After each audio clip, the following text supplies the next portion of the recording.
The broadcast is now starting. All attendees are in listen-only mode. Hello, everyone. Thank you for joining us for Building Resilient Systems with Consul webinar. My name is Yana Baruda, and I'm the Director of Events at HashiCorp.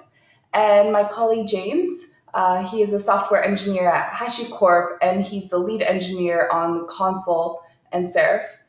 He has worked on a wide range of projects from large-scale web apps to real-time embedded systems, and he has a particular passion for distributed systems. Um, the format of today's webinar will be, quick introductions, which I just finished, a presentation by James, followed by a demonstration, and then we ask for everyone to, during the presentation, to type in questions, and then we'll answer all of your questions at the end of this presentation. James, it's all yours. Hey everyone, thanks for attending. So let's jump into the presentation.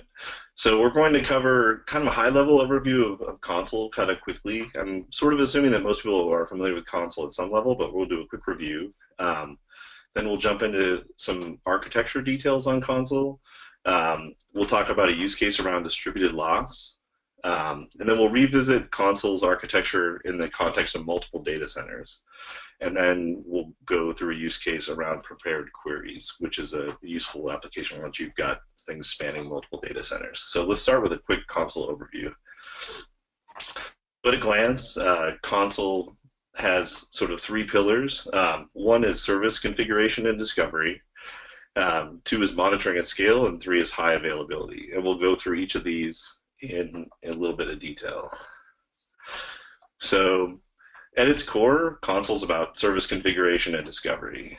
So sort of the basic concept of operations here is that you register your services with Consul, and at sort of the most basic level, a service is an IP address and a port number. You can do that via configuration files or through APIs, HTTP REST-style APIs. And then all the machines in your cluster can discover services via DNS or similar APIs. So Consul becomes a source of truth for where all your services are located in your cluster. Consul lets you perform load balancing by shuffling the results when it answers DNS queries. And then Consul lets you manage dynamic configuration via the key value store. So this is useful for sort of application-specific configuration keys, IP whitelist, IP blacklist, all kinds of applications there through sort of a general purpose key value store. And then on top of the key value store, we've built coordination primitives, things like blocking. We'll get into some examples later, and we'll talk in detail about what sessions are as well. And one of the most interesting things about Consul is that it has a lot of ways to integrate with existing apps. So through its DNS interface, you can get essentially a zero-touch integration with any application that can look up a host name. We also support things like server records to look up port numbers. You can do deeper integrations with APIs. So a lot of applications will talk to a REST API. Shell scripts will talk to APIs with things like curl and wget. There's deeper integration with a lot of client libraries. So we have a Golang client library for Consul that's integrated in applications. We'll talk about some of the tools here, like Consul template and Consul. So the Consul template takes information from Consul, renders config files, and restarts services. And Consul can take information from Consul and set environment variables. So there's a lot of ways to get the service information that's in Consul out of Consul and into your applications. The second pillar was monitoring at scale. So there are some interesting architectural choices in Consul that let it manage health checking across your whole cluster in a scalable way. So we'll talk about this in a little more detail in the architecture section, but there's a gossip layer that gives you sort of a baseline liveness check for all the nodes in your cluster. And that's built into Consul, and it's something that's kind of happening in the background all the time. And then with each service you've registered, or each node that's in your cluster, you can register node and service-specific checks. So these are, you can have Nagios compatible scripts, you can reuse Nagios scripts directly. That's basically a a script that can do anything you want and communicates back to Consul via its return code. We also support HTTP checks, TCP checks. We have a time to live, kind of a dead person switch check.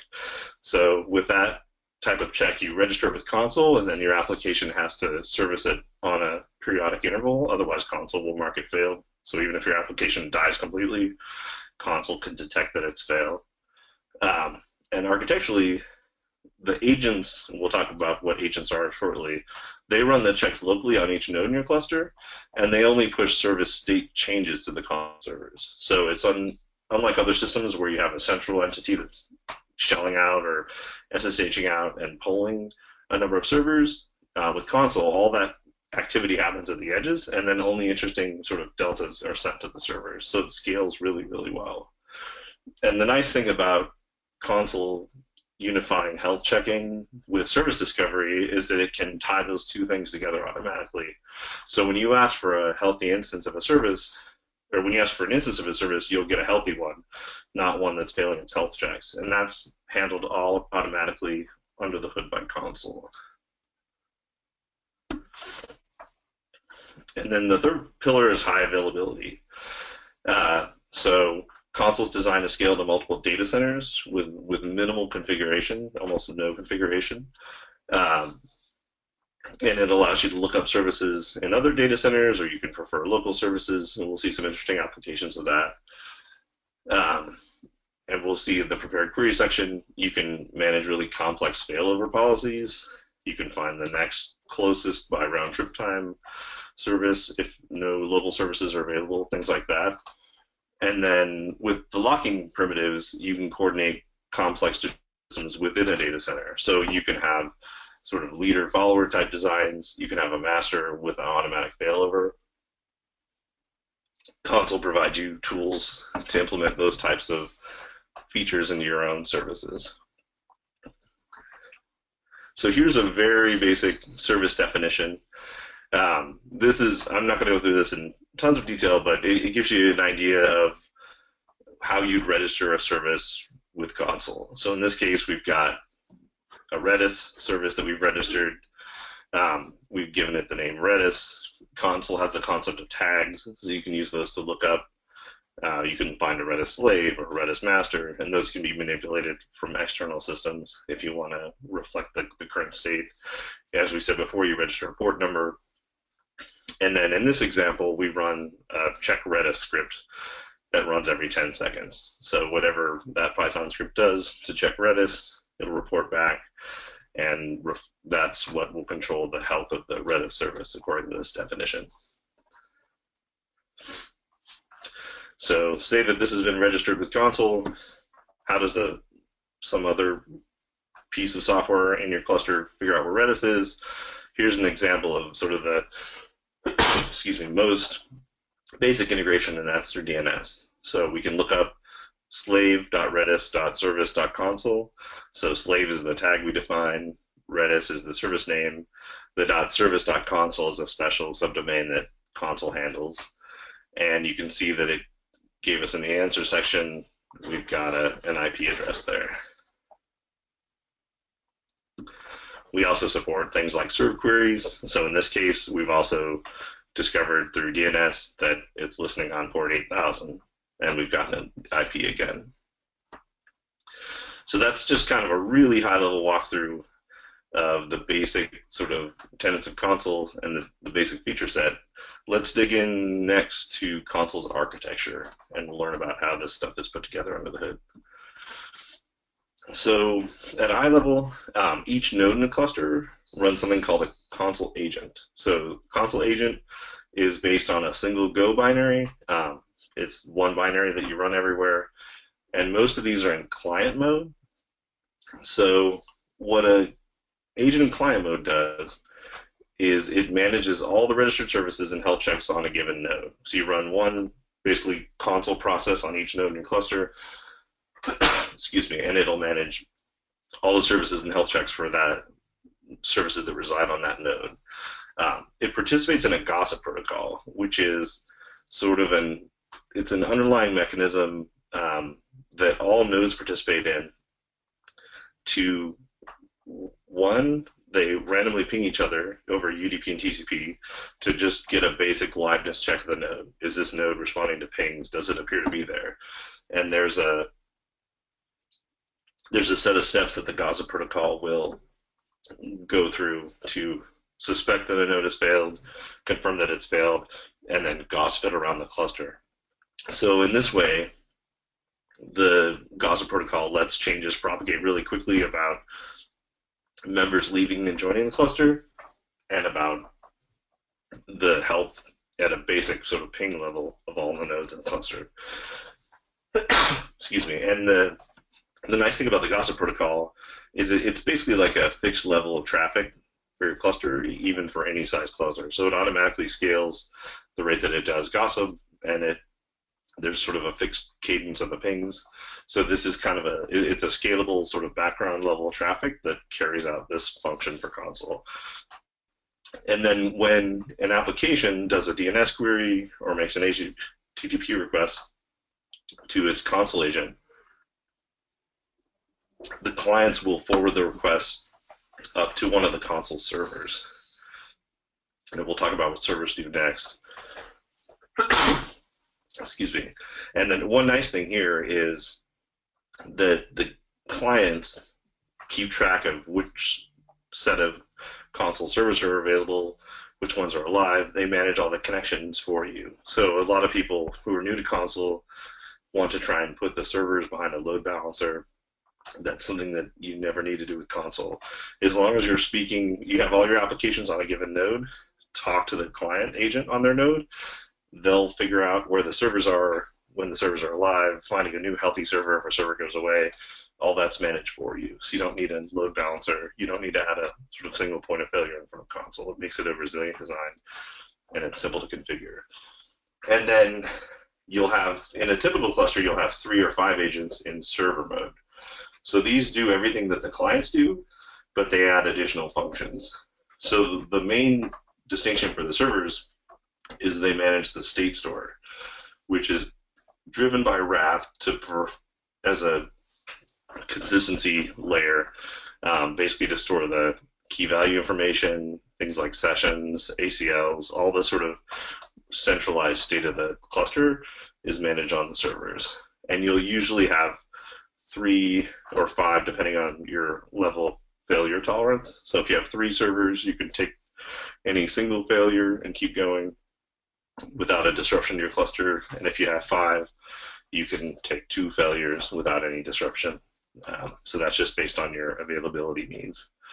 And the servers will forward client requests to the leader if necessary. So if a client agent wants to do a write to update a key, it will talk to any one of the servers. And if that server is not the leader, it'll internally forward the request over to the leader to perform the write. So let's look at a sort of concrete example with this simple cluster. So we've got 3 client agents up at the top. So you can think of these as just VMs running some applications. They might be running web servers. They might be running Redis. They might be running, whatever your sort of business stuff is. And then you have 3 server agents. So these are separate VMs or physical machines or whatever that are hosting your Consul server processes. And usually these are sort of on their own or combined with other sort of cluster management tools, but aren't typically running application software, although there's no reason they can't. And one of these agents is the leader. So at the first level, we'll talk about LAN gossip. So this actually occurs between all agents in the cluster, and basically on a periodic interval, each agent will pick another agent to probe. It'll send it a ping over UDP. If that fails, it'll try TCP. If it doesn't hear back, it'll actually ask peers. It'll ask other agents to ping it on its behalf. And then if enough time passes, it'll declare that it thinks that a node has failed. And then the pinging is one aspect of this, and then there's another phase which is sort of gossiping each agent's understanding of the rest of the cluster state around. and it'll converge on basically a list of agents that it thinks are present and what their health status is. So this is kind of going on in the background. As a user of Consul, this isn't sort of directly exposed to you, but it's important to understand what's going on here. And this level of sort of discovery of other nodes and whether they're healthy or not does factor into service discovery. So if one of the agents is determined bad sort of at this gossip layer, then the services on that agent's node will be shown as unavailable in Consul. So they'll be taken out of service. And then in sort of the data flow layer, so imagine that the gossip is happening underneath. This is the flow of information for sort of a sample interaction with the KV store. So if you look at the top right, the client agent, some application on that node is doing a key value update. That client agent makes a remote procedure call, one of the server agents. It doesn't know who's the leader, doesn't really care. It just forwards it on. That server agent in the bottom right corner is not the leader, so it forwards that RPC on to the leader, which makes an update to the state store, and then you can see in the bottom the two Raft replication arrows. So it updates the other two servers in a consistent way using Raft. And then in this case, we've got the client agent in the top center. It's doing a blocking remote procedure call, so it's waiting for that particular key to get updated. So we see that it's got sort of a long pole operation that wakes up and gets a response, and some application on that node gets a key value notification, so it learns that that key has been updated.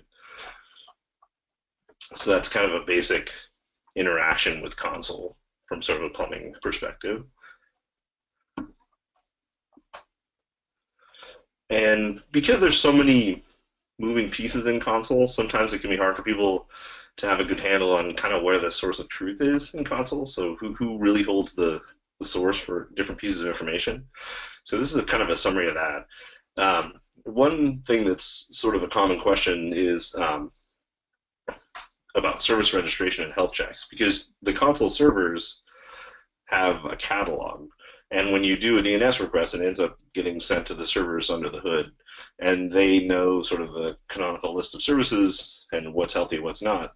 But the actual source of truth of that is in the agents themselves. So when you register services, you register with your local agent, and then that takes care of syncing it back to the Consul servers. So even if you wiped out your Consul servers completely and set up fresh new ones, as they learn about the different agents in the cluster, those agents would sync all their state back and basically recreate the service catalog in the servers in a few seconds.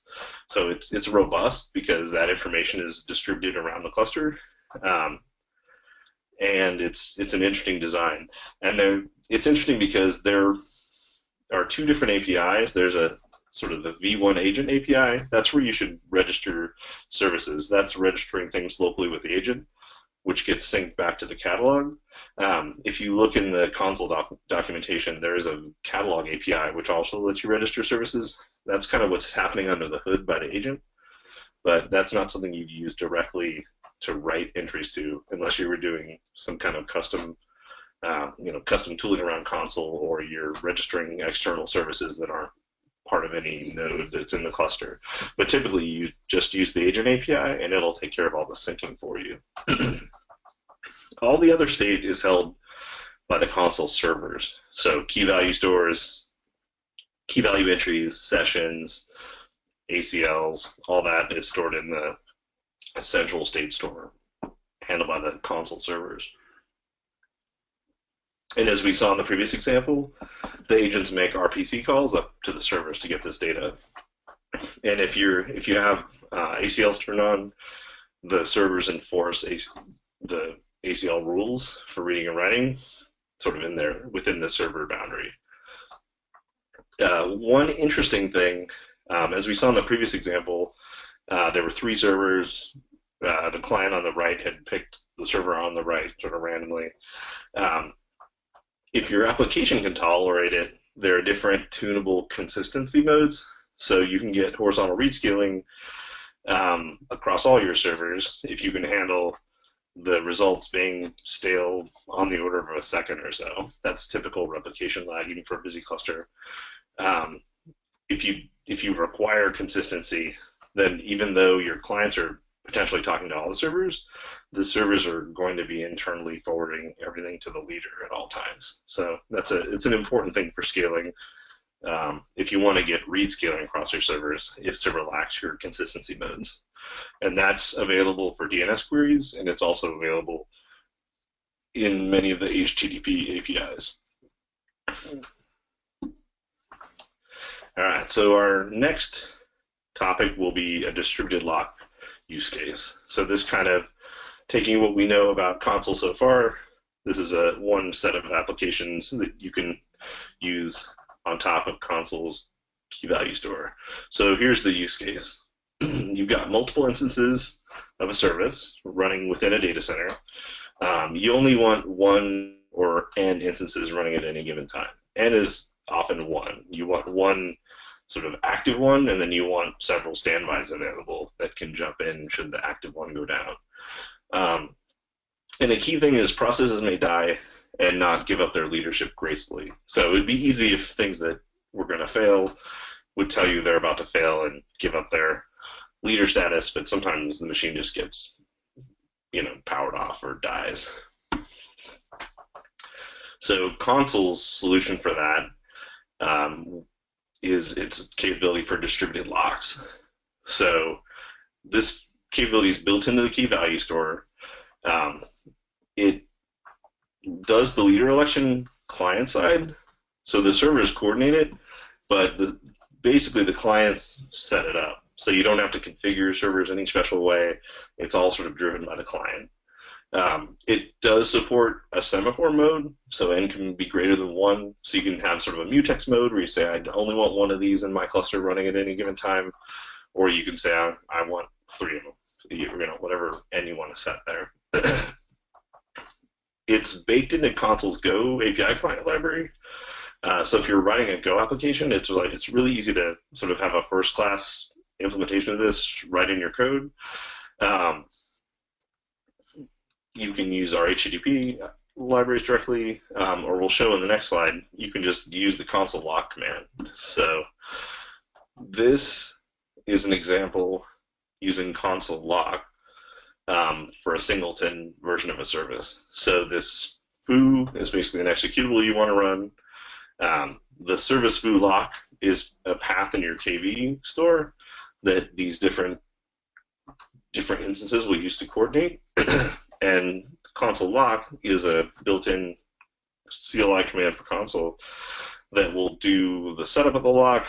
It'll manage getting the lock and making sure you have it before it executes a process. And it'll manage monitoring and registering a session for that lock to detect when things fail.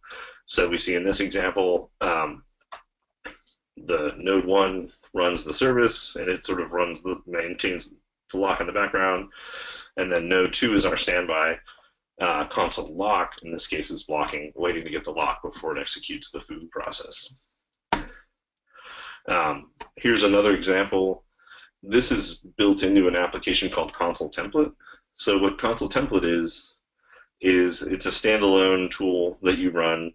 You configure it with template files that reference things like your service catalog or key value entries.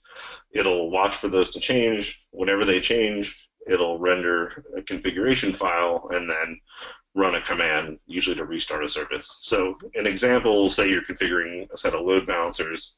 So you have a template that iterates over all your services, writes an HA proxy file, and when any change happens and you render new files, you send a hub to HA proxy to reload the configuration. So in this example, each sort of purple box represents a set of load balancers polling Consul for essentially the same information. So in this example, we're running the same template on a whole bunch of nodes, but each node is independently doing a whole bunch of blocking queries back to Consul to get the same information. Consul template integrated Consul's distributed locks under the hood. So basically, you add this new deduplicate command line option, and Consul template will elect a leader instance, and it does this per template. So it takes a hash of the template and says, like, anybody that's interested in this hash, I'm taking the lock. I'm going to do all the queries against Consul. I'm going to actually write the information you need to render the template back into Consul's KV store, and then all the followers can just quickly retrieve that and render it. So as sort of the thick lines on this show, this pattern has a lot of wasteful read volume against Consul. This version has basically the minimal read volume possible. So it's much more efficient to scale with this. And then basically you just add the command line option and it just works. That's pretty cool. So this is doing the same thing that the Consul lock command did sort of externally, but internally and baked into a Go binary in this case. And I mentioned sessions a little bit without talking about what they are. Under the hood, when you run Consul lock, and even in the case of the Consul template example, when you create a lock, you first create something called a session, which is tied to your node. And when you take the lock, you say, hey, this lock is bound to this session. So if any health check on the node fails, which includes that gossip-based check, so you can power off the node, and then eventually, within a few seconds, the cluster will figure out that node is no longer there. It will fail that node's gossip surf health check, and then that will cause the session to expire, which will cause the lock to be given up. So all that happens basically automatically by Consul. One nuance, if you're using locks and sessions, is that Consul has something called a lock delay.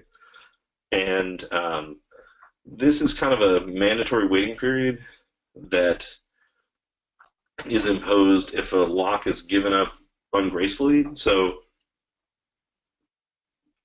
if, say, you shut down a process and it gives up its lock cleanly, that's not subject to the lock delay.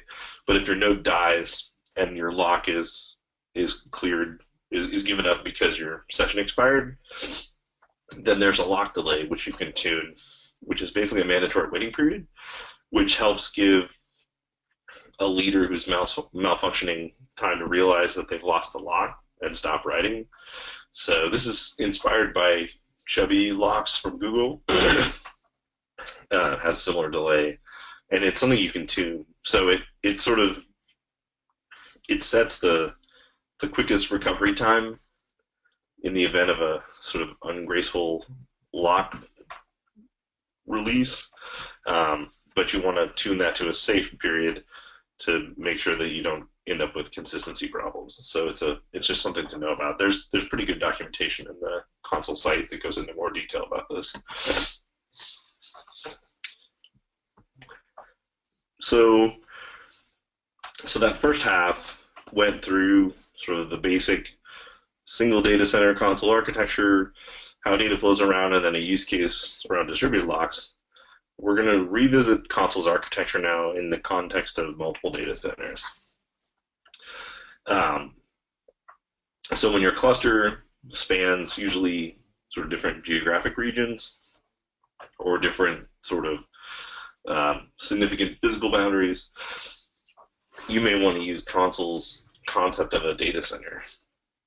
And what these do is they let you run independent Consul clusters. So each set of nodes will talk to the other nodes within its data center, and you'll run a different set of Consul servers for each data center, but you'll link the servers together in a way that provides some really useful features. So the Consul client agents don't really change.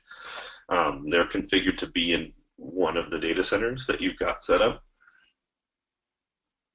But any Consul agent that's in server mode gets linked together to form a distinct WAN cluster.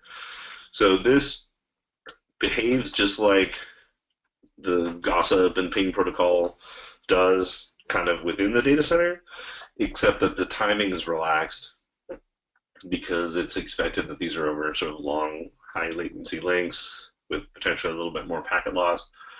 and the pool of servers is a different pool than sort of the pool that exists within each data center. So when we summarize it, we say within a data center, you want everything to be a fully connected mesh. And then between the data centers, you need the server agents to be in a connected mesh to do this WAN clustering. And the one new detail about what server agents do when you have multiple data centers is they'll forward client requests to servers in other data centers. So we'll show that through example here with a sample cluster. So here's our basic example, sort of broken out into 2 different data centers. So we've got 3 client agents in each data center, 3 servers in each data center. Each data center has a leader, server, so similar pattern, but now we have 2 of them. Within the data center, remember, everything's the same. Now this is sort of the new dimension we talked about, which is the WAN gossip. So this happens only among the servers in the different centers, but they're doing the same thing. They're randomly probing each other with UDP and TCP pings. They're gossiping the list of available server agents that they've discovered. They're declaring, hey, this one looks like it's failed. Yes, I think that one has failed. So they're doing all the same stuff that happens within the data center, but just among the servers in the WAN. And then for the WAN data flow, here's kind of a work example where the client agent in the upper right, it's doing a similar KV update, but it's updating a key in a different data center. So data center 1 agent is updating a key in data center 2. So the application, it just makes a request to the client agent on its node. It does have to specify that this is for data center 2 when it makes that request. That makes an RPC call to one of its server agents in data center 1. That does a forward over the WAN, the RPC call to a server agent in data center 2. And then that sends it on to the leader. So it's pretty cool in this case that the client agent didn't have to really know much about the details of how its request was going to get there. It's mostly transparent, except that it's saying, hey, this is a key over there, set this somehow. And then the raft replication happens in data center 2 side. Note that the raft replication only involves the servers within data center 2. So at the raft level, there's no interaction across the WAN between the servers. It's all RPC forwarding. And that gets us into sort of the WAN edition of our sources of truth slide. So within each data center, everything's the same. And then between data centers, remote requests are forwarded. So one common question is key value data. Is this replicated? It's not by default. So each data center has its own key value store that's independent. It has its own service catalog. All that stuff is independent. There are some tools. For example, we have a tool called Consul replicate that will let you replicate the whole key value store or pieces of it between your data centers if you need that. Another common use case is to have that sort of information in Git and then have a tool like Git to Consul that plumbs that into your KV store. But by default, the different data centers are all independent. And then for ACLs, those actually live in a single ACL data center. So if a token is supplied, the policy for that token is always fetched from the single ACL data center, one of the servers there. But there is a caching layer, which makes that efficient, because that would be horrible if you had to go across the WAN for every request. So there you can configure caching, and you can also configure how your cache policy works in the event of a partition. So you can allow the cache to basically extend if needed to handle the case where your WAN is down. So building on the architecture that we discussed for multiple data centers, we'll look at a use case around something called prepared queries. These were newly introduced to Consul in version 0.6. So here's the use case. You have multiple instances of a server, and those exist in multiple data centers. So you've got a geographically distributed set of services. Saying for this example, clients can talk to any of them, but they want to talk to the sort of the fastest ones with the lowest latency if possible. And policies can change, and it's really desirable to not have to teach your clients about all these details. So you don't want to, have to go in your application code or the code for your services and teach them all the places they could look for a given instance of a service. You want that to be as simple as possible. So in Consul 06, we introduced something called prepared queries. So this creates a new query namespace similar to the service namespace. You register queries against the different parts of this namespace. So you can create new names and say, when this name is accessed, run this query and supply the results using this definition.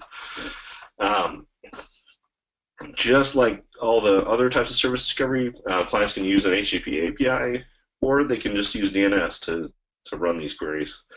And there's quite a bit of functionality under the hood, so we'll go through some examples that show what's possible. So here is an example of a really basic sort of Redis with failover query. So we've registered a new name called GeoRedis slave. It maps to a service name of Redis, and we have a failover section that says nearest N3. And we'll talk a little bit more in a sec how that works. And then we said choose a service with the tag slave. So, and you can see this is a sort of a curl example. So this is a query definition that's created by posting against this query endpoint.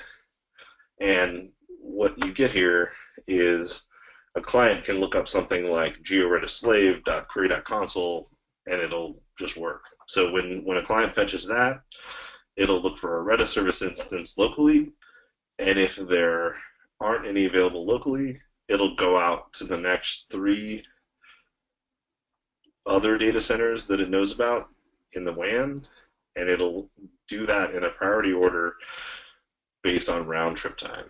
So, and we have a little more detail later about how the round trip time stuff works. But that's quite a bit of power to put just behind that name. So some service that was previously looking for slave.redis.service.consul in our sort of early example can now just stick this name somewhere in a configuration and get this failover behavior. It's pretty transparent other than just the name change. In Consul 064, which we are releasing this week, hopefully, we released a release candidate last week if you want to play with this. We introduced the concept of prepared query templates. So these add quite a bit more power.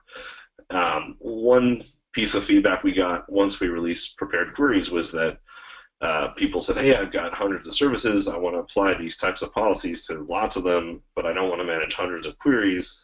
Can you give me something a little more flexible? So we created templates. So I'll have 2 examples of templates here for you. So this one, you can see it's got a new template section, and it says the type is name prefix match. So this will match any query that starts with geo-db. And then once it matches that prefix, it'll apply the regular expression, which is basically pulling a few pieces out based on where it finds dash is. And then it's substituting into the service selector using kind of an interpolation syntax, which is we base this on our HashiCorp interpolation library, which is also used for things like Terraform, so this might look familiar. So it's taking the first match and substituting that in with MySQL dash as the prefix. So that is basically synthesizing the service name based on part of the name. It's doing the same nearest end kind of thing. In this case, we've also thrown in a couple data centers. So it says, like, try the 3 closest ones, but make sure you also try these 2. only passing. This is just to show some more options that are possible. So this says like, only give me ones that have passing health checks. Don't give me anything that's in a warning or a critical state. And then we're taking the rest of the match and putting that into to the tags. So in the example queries, this would respond to something like godb customer master.query.consul, and you'd end up looking up a service called MySQL-customer, and you'd look for a tag master for the first one. So this is quite a bit of functionality, and the regex capability lets you maybe sort of back into a legacy naming scheme or create sort of more flexible patterns. But this is possible with prepared query templates. And then sort of the sort of ultimate is the catch-all template. So this is similar to last time. Notice that the name is empty, and I didn't supply any regular expressions here. And this basically just takes the name, the full name, and sticks it in the service name and sets nearest end to 3. So with this single template, if you register this, and it'll do a longest prefix match, so you could have more specific policies for certain services, but this basically creates a fallback where anything.query.consul will have a geo failover policy applied to it to look in the 3 nearest alternate data centers before giving up. So this is a pretty amazing set of functionality in a very, very simple form. So an application that was formerly looking for redis.service.consul, if you change that to redis.query.consul, it'll have geo failover, and your application doesn't really have to know anything else other than use this new name, and it'll magically do failover stuff. All right. And how does nearest end work? Under the hood, that's using a feature we added in Consul 06 called network tomography. So because the nodes are all pinging each other as part of their normal gossip protocol, we already had sort of an actual round-trip time measurement to each node that's taken at a fairly frequent interval. So we use, there's a set of academic research sort of under the name of Vivaldi, which is it's basically a set of algorithms for feeding those round-trip time measurements into basically a physics simulation, kind of based on masses and springs. So when you learn that a node is a little closer than you thought, then you might pull towards it. If it's further away, then you might push away from it. And what you get is a set of coordinates that let you estimate the round-trip time between any nodes in your cluster by just performing a simple calculation. So these aren't typical coordinates in the sense of like a 3-dimensional thing. They're actually 7-dimensional, and they have a few other adjustment terms like a height and an error term. But conceptually, it's very similar to taking the distance between 2 3-dimensional points. Like it's a similar square root of the sum of the squares kind of thing with a few other sort of fudge factors added in. So once this has been running for really just a few tens of seconds, you get a model that's pretty good. And then it just continually updates over time without adding any overhead for this new feature. And you have this nearest neighbor routing model that you can query. So the nearest end, when you're defining that in a prepared query, that's basically based on this model that's being updated all the time. So if something happens to one of your, say, WAN links, and it's the round trip time goes way up, it'll automatically realize that, and if it was sending traffic to that data center, it might choose an alternate data center if the round trip time comes in better. So this all kind of happens under the hood automatically. As we saw in some of those examples, you can also just specify a list. So if for some reason you don't want the closest, you want a specific alternate data center, you can configure that too. But for the most part, it's really easy to say, hey, try the next 2 closest ones and figure it out.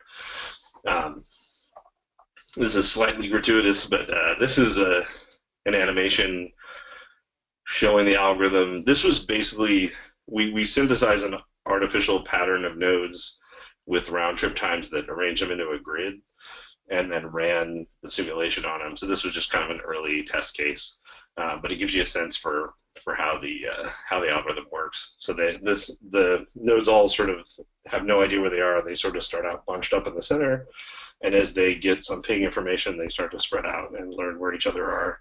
And if you could see this over time, it would vibrate and wobble a little bit as they adjust, kind of within the error capabilities of their ability to measure the round trip time accurately.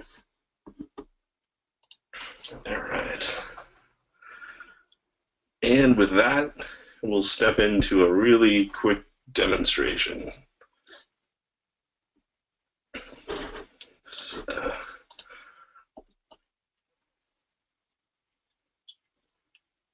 hopefully that's visible to everybody. So what we have running here is I'm connected up to our Devo cluster, which this is something you can play with. You could probably even figure out how to troll the demo if you go to demo.consul.io. And it has, it's got 3 different data centers, one in New York, one in San Francisco, and one in Amsterdam. Each one is running a Redis. Each one is running 3 nodes, each node running a Redis server. So right now we're in the New York data center. We're looking at the Redis service. We have 3 clients that are all running Redis. Here's their IPs. And they run a Redis check every 10 seconds, which does a simple TCP connect to the port to make sure that the server is still there. And we can show, if we switch over to San Francisco, similar, we've got 3 instances in San Francisco, and in Amsterdam, excuse me, we have 3 instances there. So in this screen, I'm on one of the servers in the cluster. I happen to be on one in New York, and I've got basically a watch running dig against Consul for redis.service.consul, and this is running once a second. You can see this set of IPs matches the set we see here. It's updating once a second. You can see these guys kind of shuffling and sparkling, so it's choosing 3 in an order that's random. Every request gets a different shuffle, so it's doing load balancing. And let's see what happens when we fail some of the services. So each of these panes is logged into one of these clients, and I'm just going to do a really simple Redis server stop on one of them. So the health check for Redis is running every 10 seconds, so it might take a few seconds to have the results reflected over in the DNS query, but we just saw that one was taken out of rotation. Let's do another one. So we'll kill another one. So we should see that drop off. And then finally, now we've killed them all. So when you run redis.service.consul DNS query inside New York, you're stuck. There's no healthy instances left. So let's bring them back while we talk about the next step here.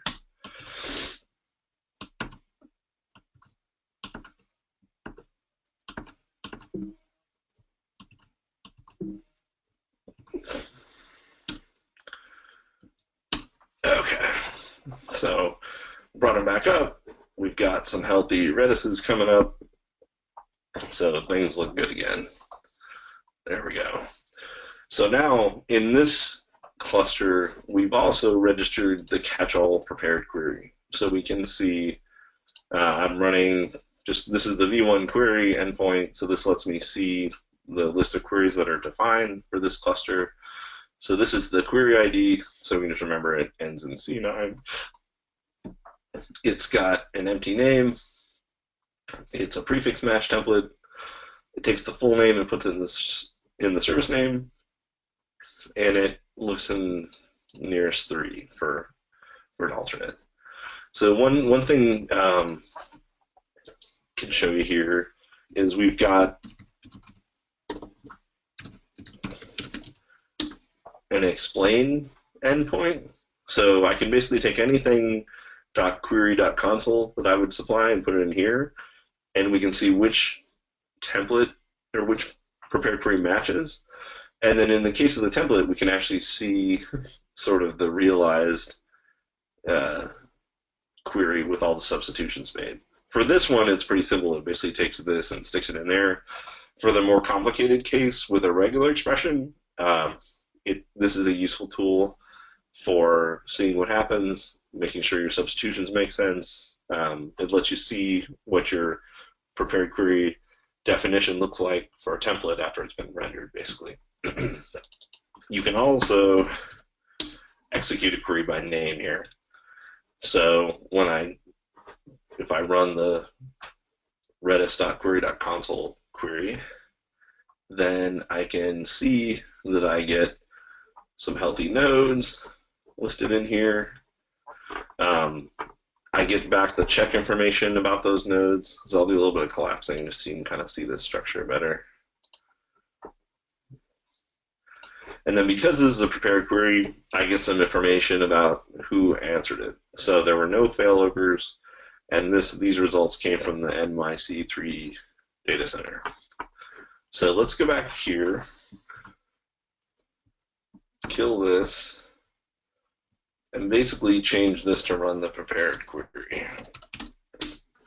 So in this case, you could imagine that this is a query that I did. I'm sorry, this is a change I made to one of my services. I reconfigured it. So instead of using redis.service.consul, which only looks locally, I say, hey, use redis.query.consul. It does all the magic stuff you want. Just use that. So this was basically the only change I had to make to my application, was to look up a different host name. Now let's start killing stuff and see what happens. So we'll stop one of the servers, drops out, stop another one. And remember, this is on a 10-second health check interval, so the speed from when I kill it to when it gets detected is a function of that. You could certainly dial that down. Kill a third one.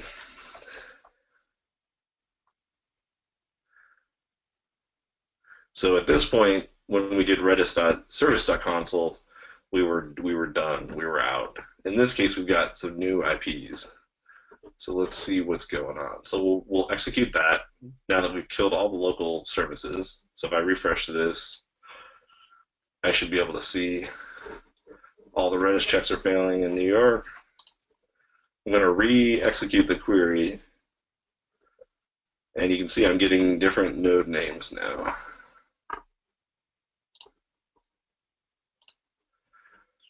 So we did one failover, and the data center that answered is Amsterdam. So we've got a set of 3 healthy Redis services that we're load balancing across in Amsterdam from the perspective of the New York data center, and basically we got all that by just changing this name. And an interesting thing is, why did it choose Amsterdam? And we can actually do a quick query here. So if I can run this Consul RTT command and look at the ping time as understood, the round trip time as seen by Consul from New York to San Francisco, it's seeing that as 89 milliseconds. And from New York to Amsterdam, it's 80.4 milliseconds. So that's why I chose Amsterdam. If that relationship was to change, then it would start to use San Francisco servers here. And that's all kind of just baked in by the network topography. And as soon as we get a healthy instance back up in New York, we'll fail back over to that guy and stop using the WAN links there.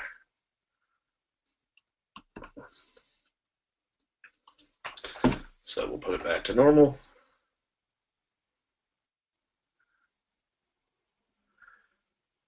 And now whatever event it was. The kill Redis in New York is now passed, and our clients have automatically shifted back to their local New York Redis servers. And if we refresh this, we should see that there's no longer any failover responses and everything's coming from New York. So that's kind of an end-to-end demo of prepared queries. Shifting back here. So before we close the presentation part, there are some links to more information. There's the Consul homepage. We recently launched Consul Enterprise, which is definitely worth a look. The community page has links to the mailing lists, where we're at on IRC, other information about contributors. And then the tools page is interesting. I was looking today, there's over 20 tools on there now that integrate with Consul and over a dozen client libraries for Consul. So there's quite a bit of community support around Consul. And that's only things we've listed here. There's actually a lot more.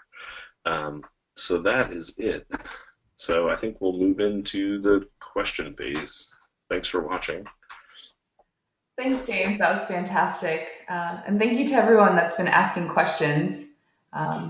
James, if you take a look, there's been some pretty good questions. So it's 11 o'clock now. I think we'll spend the next 10 to 15 minutes trying to get through all of these questions. And then if we don't get to all of your questions, we can follow up after this webinar. So James, I'm just going to start from the top and just kind of go down, if that's all right with you. Yep. So Zach had a question. Is there a way to disable the surf protocol / gossip layer? There is not. So that's sort of a fundamental, that's fundamental to how Consul bootstraps new nodes. It's fundamental to how the health checking works. So that's a required part of Consul.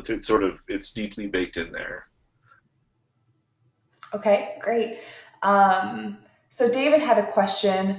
Are there any network concerns around large Consul clusters with regards to the gossip protocol?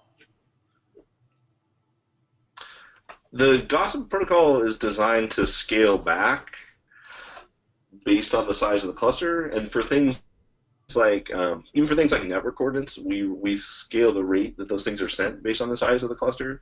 So the way that gossip is designed, it's basically designed to keep kind of a constant load level across the cluster, even as it grows. So there's kind of a baseline you need to be able to support, but it's not something that grows endlessly with the size of your cluster. It sort of grows to a fixed size, and it'll back off from there. So it's designed specifically to scale to tens of thousands of nodes within a single cluster, and we have customers with those size clusters working every day. So that's not an unusual use case. Okay, David, I hope that answers your question. And just to let you know, we recorded this webinar, and we will share the recording with you after this ends. So Eric had a question. Is there a new API version in the works that looks more like Nomads? I'd be interested to know what aspect specifically you were looking for there. We've been sort of collecting a list of things for a V2 Consul API. So that's definitely something on our roadmap, and we're always trying to align our tools in terms of the experience of using them. So I'm not sure specifically what you're referring there, but that is something that we're looking at definitely for a future release of Consul. So I'd say that's kind of a ways out, but that's definitely in the works, the V2 API that sort of unifies some of the experience around error handling and consistency, and we would definitely look at other tools at the time we did that. So if you have a more specific question and you want to drop it in there, I can try and get more specific if there's something you're curious about. Okay. Yeah, Eric, so feel free to drop it in. We can answer more of your question.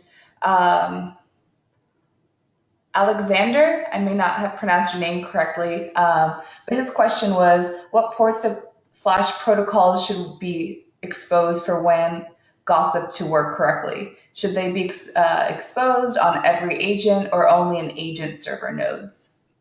So it's for WAN, it's only the server nodes. There's a table, if you go to the docs and go to the agent configuration page, there's a table of all the ports. I think it's 8302, and it would need to be open for UDP and TCP, and it's only for the agents. So at the WAN level, the servers all need to be a mesh, and then within each data center, all the nodes need to be a mesh. But across data centers, you don't have to have those interconnecting except for the servers. So yeah, you need 8301 TCP and UDP within your data centers, and you need 8302 TCP and UDP between the data centers for the gossip stuff. And there's also you need the RPC port, which is escaping me off the top of my head, but there's a table in the agent configuration. It's at the very bottom of that page that has all the port numbering and when they apply and how you need to open them for which protocols. Thanks, James. Next question. Jared had a question. So we have 6 data centers and about 900 clients in each data center running Consul. We do see performance issues around performance and Consul templates, DDoS the cluster. If we add additional server nodes, what would help? Do you have any best practices around servers / client ratio? You definitely have to use the relaxed consistency mode in order to take advantage of read scaling across your servers. If you look, there was a recent talk that that Darren from Datadog gave, and he actually had some good examples of sort of machine sizing for cluster sizing for different read loads and things like that. And he has heavy Consul template usage as well. So you definitely need to use the relaxed consistency mode, and then the best thing is to do a little bit of benchmarking with your particular setup when you're using Consul template. You definitely want to look at deduplicate mode. So if you have tons of agents all rendering the same template, you definitely want to do deduplicate. That's probably the highest leverage thing you can do.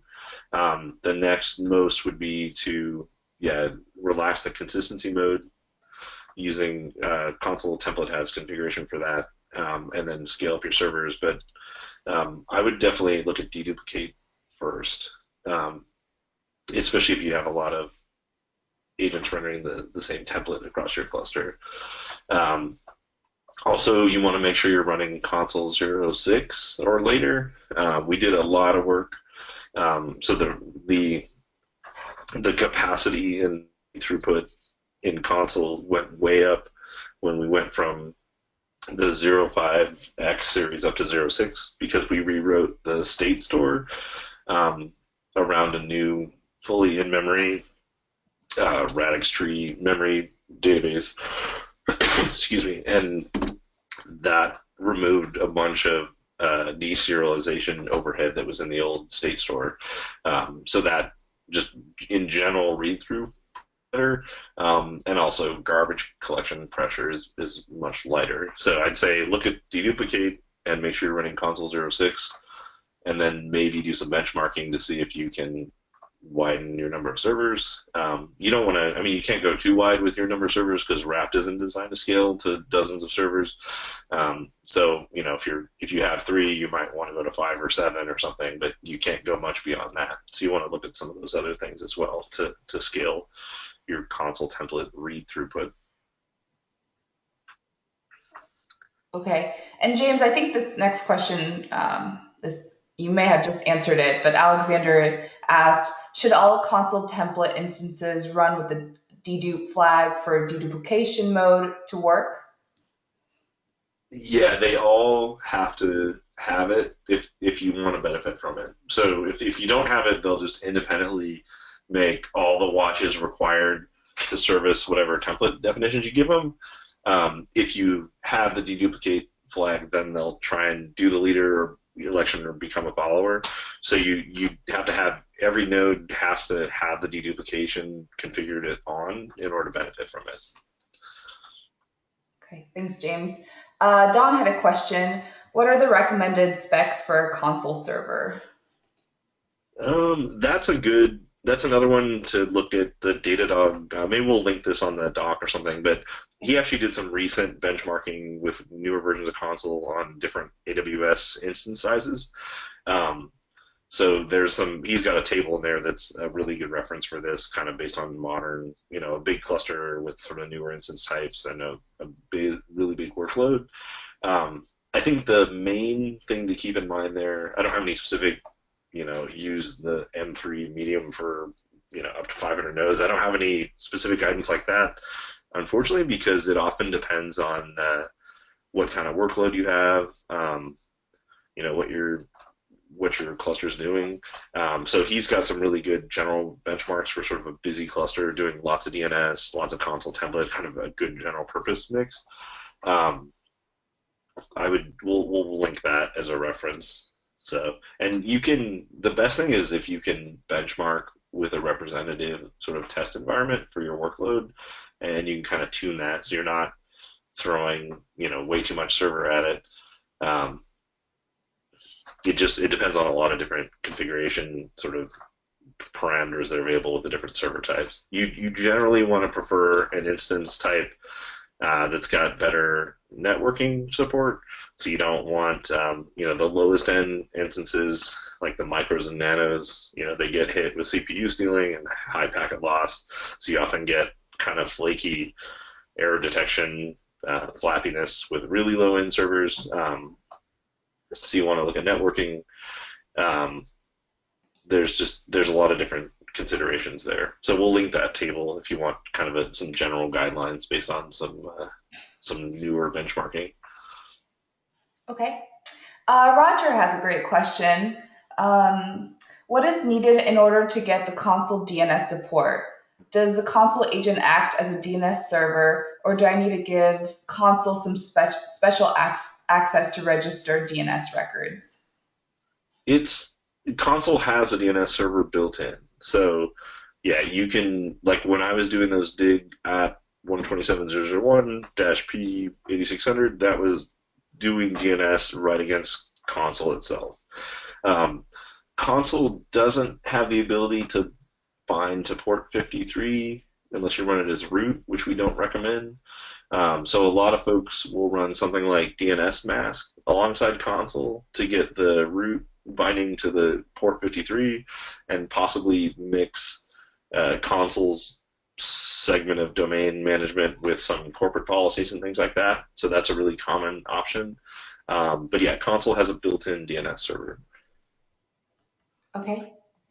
Camilo has a question, and I hope I pronounced your name correctly.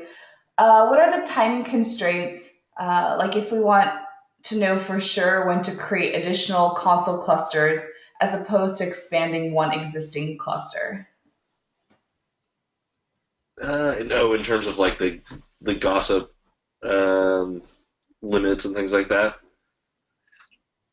That is something I would probably need to follow up on. I don't know off the top of my head. I mean, we've got people with it's sort of a weird mix of like your networking performance, your the size of your servers. Like we have single clusters with tens of thousands of machines, so it can be done. And there are some constants set in the sort of default LAN configuration that are based on sort of typical LAN numbers and things like that. Because the way the